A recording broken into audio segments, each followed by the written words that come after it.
Elhamdülillah, innelhamdülillah, nahmaduhu ve nasta'inuhu ve nastağfiruh ve na'udhu billahi min şururi enfusina ve min seyyiati a'malina. Men yehdihillahu fela mudille leh ve men yudlil fela hadiye leh. Neşhedü en la ilahe illallah vahdehu la şerike leh ve neşhedü enne Muhammeden abduhu ve resuluhu erseleh. Ya eyyühellezine amenu ittaqullaha hakka tuqatih ve la temutunna illa ve entum muslimun.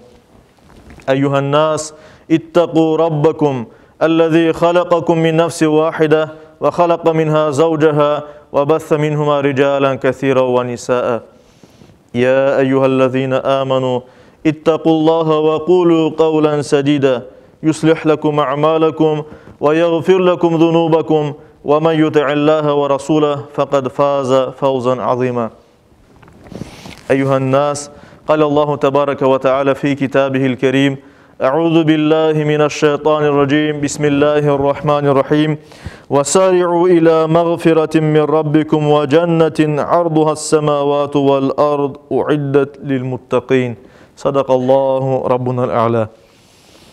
Saygılı cemaat-i muslimin, hürmetli Müslümanlar, hepimiz şahit olamız ki Allahu Teala bu dünyada olan her şeyini yarattı ama yaratkanda da farklı yarattı. Ve bazı şeylerden başka şeylerde bakkanda daha üstün, daha faziletli olanını biz özümüz göremiz. Yüce Rabbimiz bütün yaratılganlardan en şerefli, en böyle üstün olarak insanını yarattı ve insanın üstüne imtihan vazifesini verdi. Biz görüyoruz ki mekanlardan Allah-u Teala bazı mekanlarını başkalardan üstün etti. Mesela Kabe-i Şerifini, Meşrid-i Haram'ını başka yerlere bakkana daha da mukaddes etti. Ondan son dinimizin kelgen iki tane daha mukaddes yeri var. Mekke'deki Peygamberimiz sallallahu aleyhi ve sellem'in camisi ve etrafı ve Meşrid-i Aksa, Kudüs, Yerusalim şehrinde. Ve vakitlerden ise en üstün olarak 3 aylarını değerli kıldı. Niçin? 3 aylar degenimiz Recep, Şaban ve Ramazan aylarını. Çünkü ayların içinde en değerlisi Ramazan ayı. Geceler içinde en değerlisi ise Kadir gecesi. Onlar da hepsi 3 aylar içinde yerleşmektedir. İşte bu değerli maneviyat mevsimi artık yakınlaştı. Fevral ekisinde çarşembe günü 3 ayların birincisi Recep ayı başlana. Recep ayı ise bildiğimiz gibi hem de aynı vakitte Kur'an-ı Kerim'de anılgan haram aylardan birisidir. Haram aylarda ise biz bütün yamanlıklardan uzak olmağa tırışmak gerekmez. Ahmet bin Hanbel'in Musned degen eserinde Peygamberimiz sallallahu aleyhi ve sellem'nin bu zamanda böyle dua etkeni rivayet etili. Yani Recep ayı kırdı mı, 3 aylar kırdı mı Peygamberimiz sallallahu aleyhi ve sellem böyle aytaydı. Allah'ım Recep ve Şaban aylarını bizge bereketli eyle ve bizni Ramazan ayına kavuştur degen duasını aytaydı. Ve bizge de onu öğretken edi. Ve biz bu duadan da anlayımız ki Ramazan'a doğru artık ketemiz.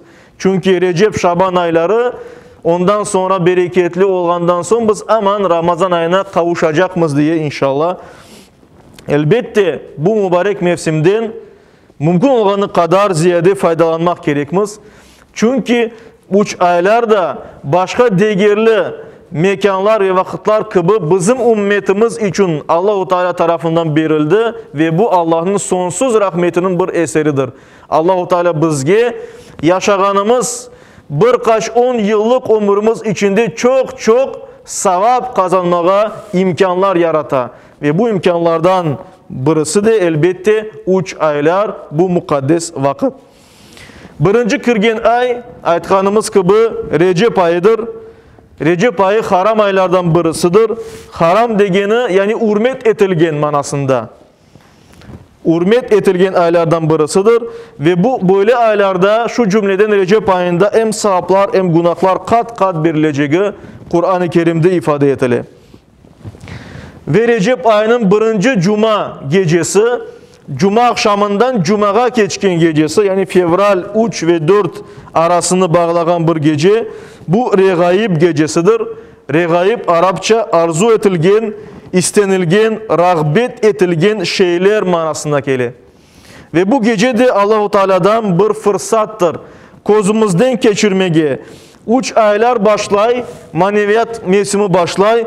Bu aylar başında biz rağbetlerimizni, isteklerimizni, yönelişlerimizni kimge ve nege ve ne için yönlendiremiz? Özümüzni hesapka çekmek için bir fırsattır. Allah Teala tarafından bizge verilgen ve istifade edilecek. Yani yapılacak fırsatlardan, kullanılacak fırsatlardan birisidir. Saygılı cemaat, ileride ise Recep ayının sonunda Miraç gecesi var. Peygamberimiz Muhammed Mustafa sallallahu aleyhi ve sellem gerçekleştirgeni en büyük mucizeler yaşanған bir gecedir. Bizge o geceni hatırlamak ve namazının farz olğanı o geceni anmak için elbette büyük bir fırsat. Şaban ayı girecektir. Şaban ayının içinde ortasında Berat gecesi var. Günahlar affı etilgen bir gecedir. Ve nihayet ondan sonra Ramazan ayı girecek. Ve Ramazan ayının sonki kısmında da en mübarek vakit 1000 aydan daha hayırlı de bildirilir Kur'an-ı Kerim'de bu Kadir gecesi gelecektir. Ve fırsattan faydalanmak meselesine gelgende Allah-u Teala'nın sözünü anmağa isteyeyim. Allah-u Teala Kur'an-ı Kerim'de Ali İmran suresinin 133. ayetinde böyle buyura, böyle emreti. Rabbinizin mağfiretini ve takva sahipleri için hazırlanған genişliği kökler ve yerler kadar olğan cennetini aşıkınız deyip buyura. Yüce Rabbimiz fırsattan faydalanıp güzel işler, güzel hareketler, ameller yapayık da böylece Allah'ın razılığına ve cennetke erişmek imkanımız olsun. Bu ayeti kerimenin Allah-u Teala bizlerini güzel amellerge sarılmağa emir ete buyura bizge. Bu fırsattan faydalanayık. Bu mübarek gecelerini, bu mübarek mevsimli aylarını mümkün olğanı kadar faydalı işlerle toldurayık. Biz bilemiz, keçken vaazlarda da bunu aytkan edik. Allah için yapılgan her bir iyilik, her bir hayırlı, faydalı iş bu ibadettir. Aysa bu ibadetlerden, iyiliklerden çokça yapmağa tırışayık. Çaremiz olğanı kadar Kur'an okumağa öğreneyik. Kur'an okuyuk. Allah-u Teala'nı anayık, tefekkür eteyik, düşüneyik. Öz yaşayışımızı ve yaşayışta bizim yerimizni kaydak etemiz biz. Çokça nafile ibadetler yapayık. Çünkü özümüzden koşup hem Allah-u Teala farz etken ibadetlerini yerine getirgenden son, eda etkenden son, bir de Allah'a yakınlaşmak için özümüzden namaz, oraza ya da başka ibadetlerini yapmağa tırışayık. Hususan bu aylarda Peygamberimiz sallallahu aleyhi ve sellem'in sünnetine uyup daha ziyade nafile orazalar tutayık. Çünkü Peygamberimiz bu aylarda çok oraza tutaydı. Ramazan'dan evvel, Recep ve Şaban aylarında. Ve elbette ilim öğrenmege, fırsattan faydalanıp dinimizge açık yakınlaşmağa, dinimizni daha ziyade öğrenmege ve öğretmege, ballarımızga anlatmağa tırışayık. Bir de sadakalarını da bereyik. Fukari olan kimseler, muhtaç olan kimselerinin gönülleri de ferahlasın. İşte saygılı cemaat-i muslimin, eğer biz Peygamberimiz Muhammed Mustafa sallallahu aleyhi ve sellem'e hakkıyla tabi olsak, 3 aylarga ve Ramazan ayına güzelce hazırlanған olurmaz. Bizim maksadımız şu mevsimdeki alımızını kotermek, daha güzel bir Müslüman olmak ve bu alını diğer aylarda da saklamak, ilerletmek, devam ettirmek ve hayat standartı alına getirmektir. Böyle yapsak inşallah öz derecemizni Müslüman olarak yükseltsek Allah rızasına ve cennetke yolda yol alırmız. İşte Yüce Rabbimiz her birimizge bu mübarek vakitinin kıymetini bilmek, ondan faydalanmak, Allah-u Teala'ga yapılgan ibadetlerimizle, iyiliklerimizle, sadakalarımızla yakınlaşmak nasip eylesin. Yüce Rabbimiz her birimizge dinimizni yaşamağa, dinimizni yaşatmağa, başkalarga göstermege, başkalarga öğretmege nasip eylesin.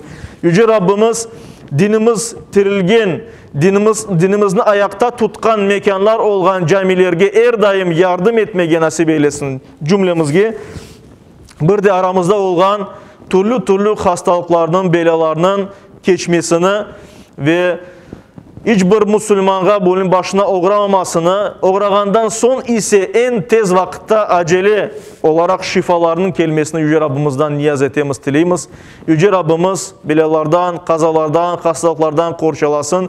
Bizni ve yakınlarımızı dualarımız sayesinde bir de yapkan tedbirlerimiz sayesinde, yani özümüz de özümüzü korçalayıp, kolumuzdan gelgenini yapayıq.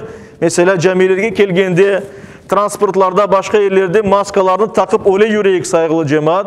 Bunlarını unutmayıq. Çünkü göremiz buna yanı ştamlar çıkar bu viruslarının ve ona göre de bizim kolumuzdan ya da bizim vasıtamızla yakınlarımızga, başka insanlarga fenalık, hastalık gelmesin. Yüce Rabbimiz her birimizge bunu nasip eylesin, yardımcı olsun. Müslüman olarak yaşamağa, Müslüman olarak son nefesini vermeye nasip eylesin. Amin.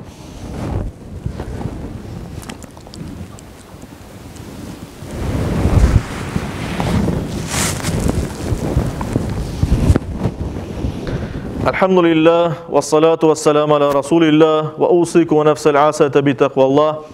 İnna Allah ve melaiketehu yusallun alen nebi. Ya eyyühellezine amenu sallu aleyhi ve sellimu teslima. Vardallahu man khulefa'l arba'a Ebi Bekr ve Umar ve Uthman ve Ali ve an sairil ali ve sahabeti ve tabi'in ve men tabi'hum bi ihsanin ila yevmiddin ve anna ma'hum bi affike ve keramike ya ekremal ekremin ve ya erhamer rahimin. Allahümme a'izzel İslam vel muslimin. Allahümme a'izzel İslam vel muslimin. اللهم أعز الإسلام والمسلمين واحمي حوزة الدين ودمر أعداء الدين وألف بين قلوب المسلمين وواحد صفوفهم واجمع كلمتهم على الحق يا رب العالمين وانصر دينك وكتابك وسنة نبيك محمد صلى الله عليه وسلم وآله أجمعين. عباد الله إن الله يأمر بالعدل والإحسان وإيتاء ذي القربى وينهى عن الفحشاء والمنكر والبغي يعظكم لعلكم تذكرون. صدق الله ربنا الأعلى وأقيموا الصلاة.